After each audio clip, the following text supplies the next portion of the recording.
بلال صاحب از قلم شکیل احمد چوہان، قسط نمبر 33۔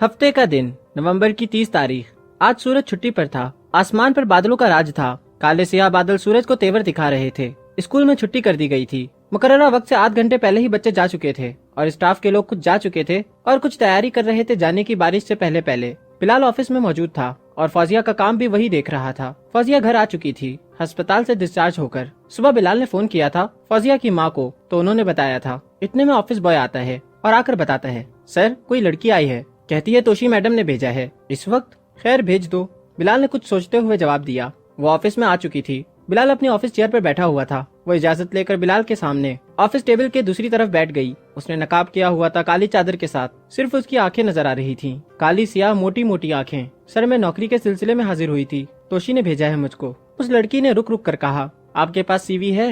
بلال نے پوچھا۔ سر وہ تو میں لے کر نہیں آئی۔ اس لڑکی نے پھر سے رک رک کر جواب دیا۔ اس سے پہلے آپ نے کہاں جاب کی؟ بلال نے جانچتی نگاہوں سے پوچھا۔ وہ ماڈل ٹاؤن میں ایک بوتیک تھی، وہاں پر، کچھ بہتر انداز میں بولی۔ وہاں سے کیوں چھوڑا آپ نے؟ بلال نے دو ٹوک انداز میں پوچھا۔ سر آپ ہی نے بوتیک بیچ دی اور خود باہر چلی گئی۔ لڑکی نے بتایا۔ آپ کی تعلیم کتنی ہے؟ سر BA کیا ہے، لڑکی نے سوچ کر جواب دیا۔ مگر توشی بتا رہی تھی کہ آپ نے B.Ed کیا ہے، بلال نے تشویش کے انداز میں پوچھا۔ سر میں بہت مجبور ہوں، میری ماں بھی بیمار ہے اور والد صاحب کا انتقال ہو چکا ہے۔ 2 بڑی بہنیں ہیں، وہ گجرات میں رہتی ہیں، ان کے حالات بھی اتنے اچھے نہیں ہیں۔ بھائی میرا کوئی نہیں، آپ خدا کے لیے مجھے نوکری دے دیں۔ لڑکی نے اپنی دکھ بھری داستان سنا دی۔ آپ یہ رکھ لو۔ بلال نے کچھ دیر سوچ کر اچھی خاصی رقم اس کی طرف ٹیبل پر رکھ دی۔ سر مجھے نوکری چاہیے، خیرات نہیں۔ لڑکی نے تیکھا سا جواب دیا، یہ خیرات نہیں ہے، قرض ہے، آپ کے پاس ہو تو لوٹا دیجیے گا، میں تقاضا نہیں کروں گا۔ بلال نے شائستگی سے جواب دیا۔ اس لڑکی نے آنکھ بھر کر بلال کو دیکھا اور نظروں کے تیر چلائے۔ بلال نے حیا کی ذرہ سے ان تیروں کا جواب مسکرا کر دیا۔ اس کے بعد اس نے ٹیبل پر پڑے ہوئے روپے اٹھا لیے اور باہر چلی گئی۔ تھوڑی دیر بعد بلال آفس سے نکلا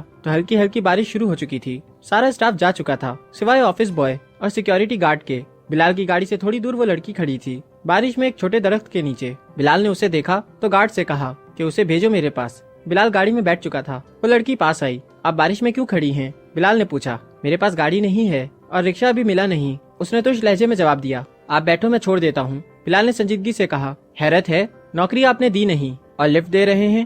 وہ گاڑی کا دروازہ بند کرتے ہوئے بولی۔ نوکری میں میرٹ پر دیتا ہوں اور مدد۔ بلال مدد کے بعد بہت کچھ کہنا چاہتا تھا مگر خاموش رہا۔ میرا نام نوین حیات ہے، میرے ابا فوج میں صوبے دار تھے، ان کے انتقال کے بعد ہماری یہ حالت ہوئی۔ شکر ہے گھر اپنا ہے اور ان کی پینشن سے گزارا ہوتا ہے، مگر امی کی بیماری کی وجہ سے میں مقروض ہو گئی ہوں۔ امی مجھے پیار سے نینا کہتی ہیں۔ نینا نے اپنی باقی کہانی بھی سنا دی اور نینا زور دے کر کہا۔ گھر کا ایڈریس اس نے گاڑی میں بیٹھتے ہی بتا دیا تھا۔ تھوڑی دیر بعد ٹاؤن شپ کے ایک خستہ حال سنگل سٹوری گھر کے سامنے گاڑی کھڑی تھی۔ سارے سفر کے دوران بلال نے اسے نظر اٹھا کر بھی نہیں دیکھا اور سارا سفر ونڈ اسکرین سے باہر نظر جمائے گزار دیا، اور بلال کو اس کی باتوں سے بھی کوئی دلچسپی نہیں تھی۔ آپ کا گھر آ گیا، بلال نے اسے بغیر دیکھے بے تاثر لہجے میں کہا۔ نینا نے اسے موٹی موٹی اپنی کالی سیاہ آنکھوں سے دیکھا، جیسے بلال کا جائزہ لے رہی ہو۔ شکریہ کہہ کر گاڑی سے اتر گئی۔ ہلکی ہلکی بارش اب بھی جاری تھی۔ بلال کی گاڑی جا چکی تھی اور وہ بارش میں کھڑی جاتے ہوئے دیکھ رہی تھی۔ عجیب نمونہ ہے، اس نے خود سے کہا۔ فوزیہ بیٹی چلی جاؤ، رانیہ کا پھر سے فون آیا تھا۔ آخر پرانے ہمسائے ہیں، آج کل تو اپنے رشتہ دار امیر ہو جائیں تو وہ لوگ غریب رشتہ داروں کو نہیں بلاتے، یہ تو صرف ہمسائے تھے۔ خالہ نصرت فوزیہ کو تیل مہندی پر جانے کے لیے قائل کر رہی تھی۔ فوزیہ پہلے یہ دوائی کھا لو، سریا، فوزیہ کی ماں نے کہا۔ اتنے میں دروازے پر بیل ہوتی ہے۔ خالہ نصرت دروازے کی طرف روانہ ہوئی۔ بلال ہاتھوں میں 2 بڑے شاپنگ بیگ پکڑے فوزیہ کے کمرے میں داخل ہوا۔ السلام علیکم، کیا حال ہے فوزیہ جی؟ بلال نے پوچھا۔ فوزیہ بلال کو دیکھ کر بیٹھ گئی، جو کہ اپنے بیڈ پر لیٹی ہوئی تھی۔ سر آپ یہاں بارش میں؟